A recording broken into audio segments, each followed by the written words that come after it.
my name is Rick, and this is my tutorial on giant cave spiders.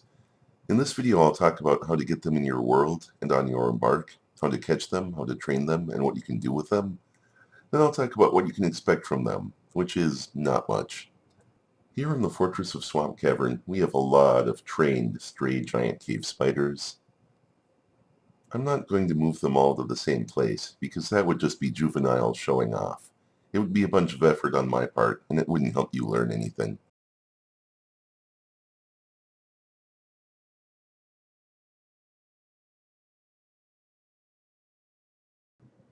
Wait, how did this happen? Oh well. Giant cave spiders are savage creatures. I don't just mean that they are vicious. In their creature description is the word savage. If you want your world to have more of them, turn large beasts up and savagery up. This will have the side effect of making more giant animals and more goblins. If you want to reliably encounter giant cave spiders, you will need to embark on, or partly on, a savage biome. Good, neutral, and evil biomes all can be savage. Technically, the names of those kinds of biomes are Joyous Wilds, Untamed Wilds, and Terrifying, respectively. I usually play with large beasts turned all the way up, and savagery turned most of the way up. My last several embarks have been on Untamed Wilds, and I've seen giant cave spiders sooner or later on every one of them. However, in most worlds, I only see 1 or 2 giant cave spiders in the whole history of the fort, sometimes in more than 10-year-old forts. Swamp Cavern is 21 years old, and it's seen 6 giant cave spiders. Ever. I'm reasonably certain I know of every giant cave spider that has come and gone because we caught them all. All in the early years of the fort. I used the first few as weapons and traps for forgotten beasts. When we kept catching them in cages, I decided to start taming them. I thought, if the world gives you giant spiders, make giant spider-nade. My point is, you can do everything right, set the world up to have cave spiders in them, and then not see them for a long time, possibly years, many years. I thought we'd keep getting them in Swamp Cavern, because 6 over the years is a lot. I was wrong. After a certain point, they just stopped showing up. Although there are many, many in the world, Swamp Cavern hasn't seen one in more than 6 years. So one thing to keep in mind is, it's really unpredictable. Once you have set up a world to have lots of large beasts and high savagery, and embarked on the high savagery biome, you will need to gain access to the cave layers that the giant cave spiders live on. Having webs on the map that say they were made by giant cave spiders is no guarantee that they will show up during the lifetime of your fort. Depends on how long your forts live, for one thing, but at least there's a chance.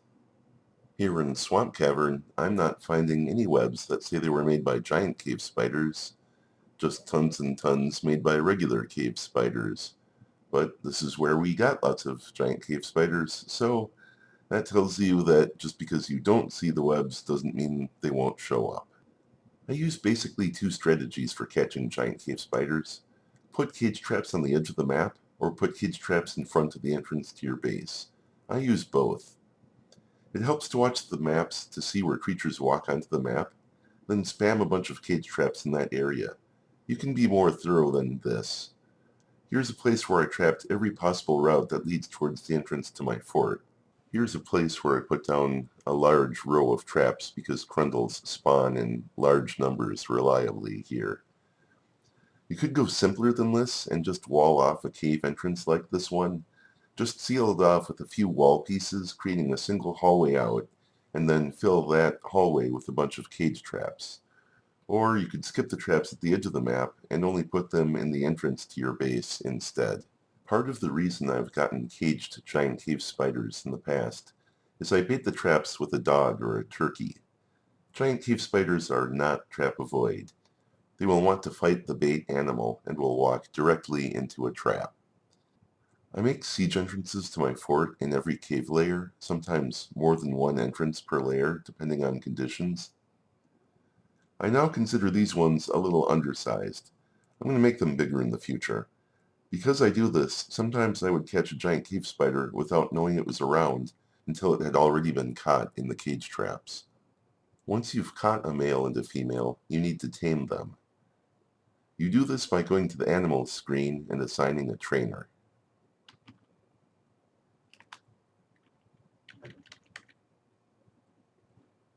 For most forts, I would recommend allowing any trainer and then make sure a bunch of people are set to be animal trainers. Yes, it's a good idea to have a few good animal trainers. When you have a lot of cave spiders, it's more important to have many animal trainers. If you don't go that route, if you decide just to have a few dedicated animal trainers, I highly recommend you make sure they don't have much else to do. You need meat to train a predator like a spider, and they only get hungry every so often, and they are trained slowly, meaning they can only be trained every so often. This can easily lead to a situation where your tame spider reverts back to a semi-wild or even wild. You do not want this. Whatever you do, don't run out of meat while trying to train giant cave spiders. The first time a trainer tames a spider, it will be in a cage, but after the first time, it will need to be taken out of a cage to be trained again. I recommend building a secure area to keep it on a chain or in a small pasture, and have defenses to catch it again if it becomes wild. It helps to make your pasture be a training area, because then the trainers don't have to move the spider to train it. In this example here, I was really paranoid that the spiders were going to break loose and ruin my fort. So first I put a line of cage traps as a last line of defense into the main entrance to the fort. Then I built other ones along the way there as long hallways to give my guys a chance to respond and spiders a chance to fall into giant cage traps should they be hostile. Here was the main chamber where I had the main breeding pair of spiders. Whichever ones were the highest trained up, two of them went here. And then I had small rooms with cages for the males and females stored separately in an attempt to keep too many of them from getting pregnant accidentally and causing spider explosions, which did occasionally happen. They were a little tricky to manage. As you can see here, there are various levels of being trained. I hear being fully tamed to the point where your civilization can use them, such as sending them from one fort to the next, isn't part of the game yet. Children of tamed parents are born the same level of training as their mother is. Giant cave spiders lack the child tag, so they require training for their entire lives to keep them from becoming wild again, and this is just one reason that they are a giant pain in the butt as pets. Once you get a breeding pair, you will soon have no shortage of giant cave spiders. They are often born in twins and triplets. It's actually harder to get them to stop than it is to get them to keep going once you've got them started.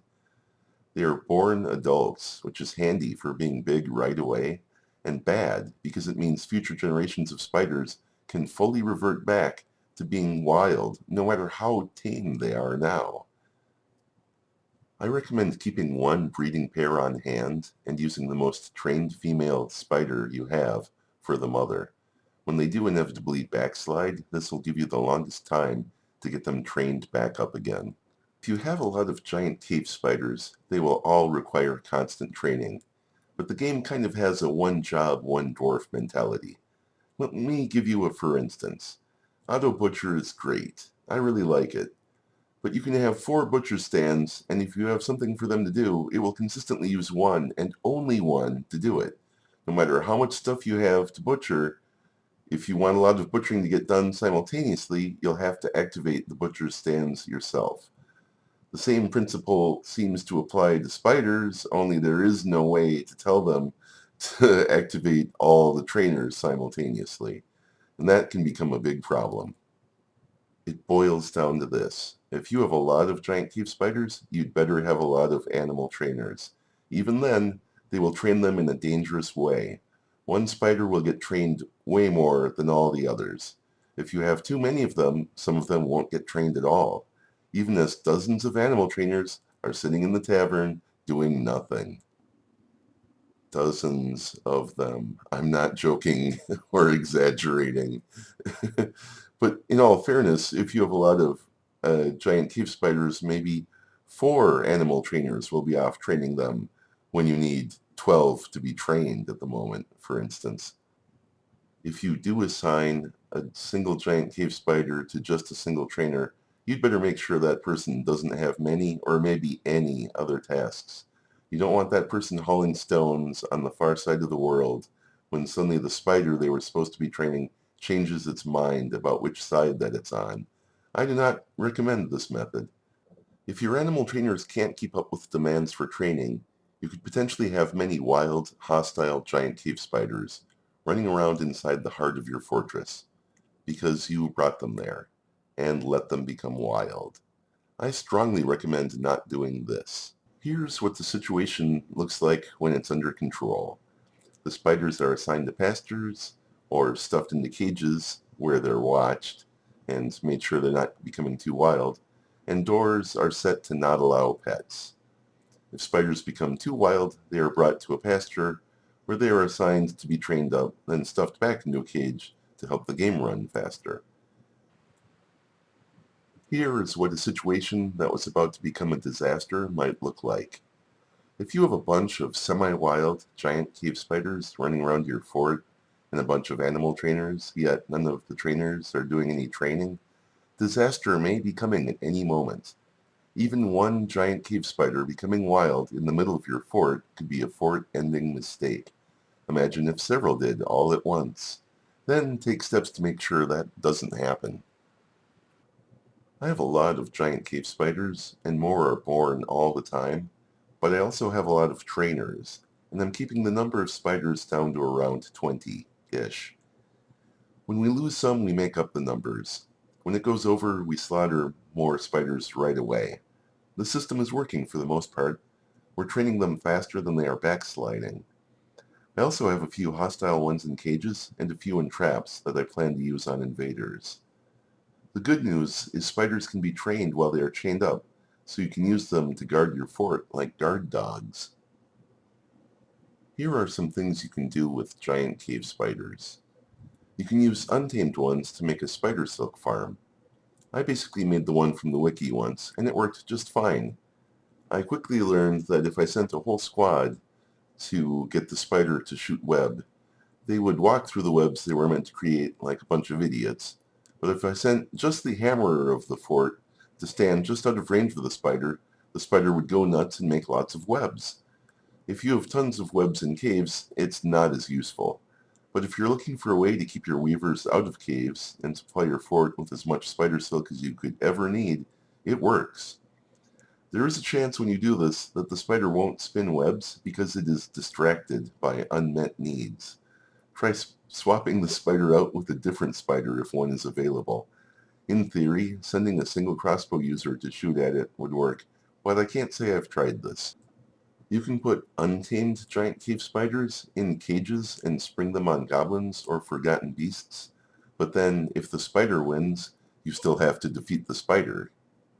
You can also put untamed ones behind a fortification in front of cage traps. In the event that a mega beast walks over them, the giant cave spider might spray webs, allowing you to catch something that you normally couldn't. Tame giant cave spiders can be used as a source of food, but not a great one. They are not a good source of leather because they don't reproduce that fast. Not a lot of dwarves like them, so if you try letting them be a pet, don't be surprised if no one in your entire fort adopts it. I tried it actually. No one did. You can pack a bunch of tamed giant cave spiders in a cage to use on opponents, and then at the end of the battle, put any survivors back in without having to fight them. You can use them like guard dogs. Chain them up at the entrance to your fort to warn you of intruders and as a first line of defense.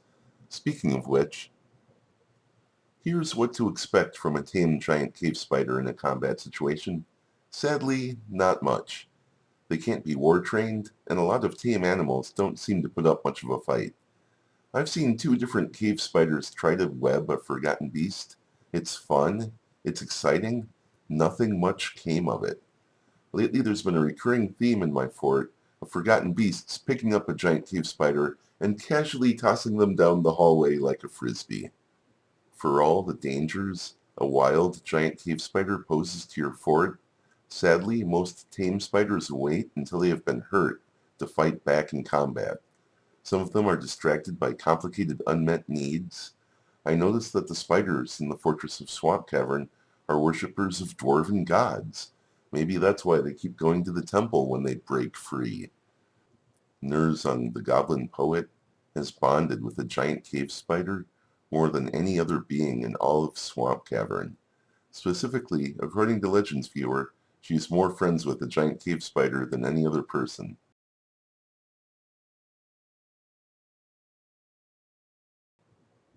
I'm not saying don't try to capture giant cave spiders. I am saying just be aware that it's a lot of work to have a lot of them running around safely, and be aware of what you're getting yourself into.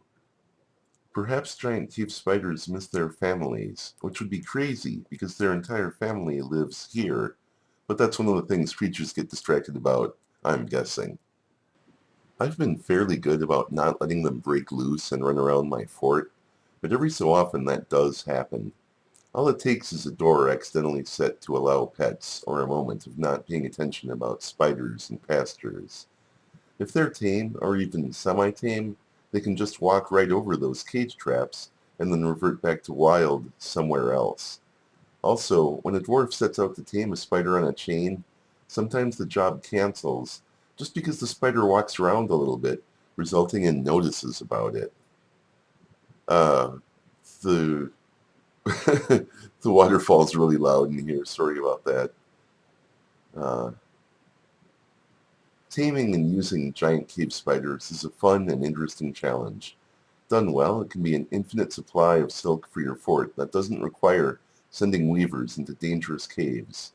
They make entertaining guard creatures. You can send them after invaders, or try to use their webs to catch things in cages that you otherwise would not be able to. Done badly, it can result in giant cave spiders that are born in your fort becoming wild and killing everyone around them. I find trying to capture giant cave spiders to be a fun and interesting challenge.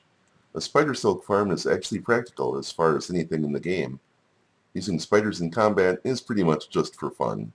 They may get a few webs off or inject venom into something, but don't expect too much. If you've never tried it before, I recommend it. Good luck.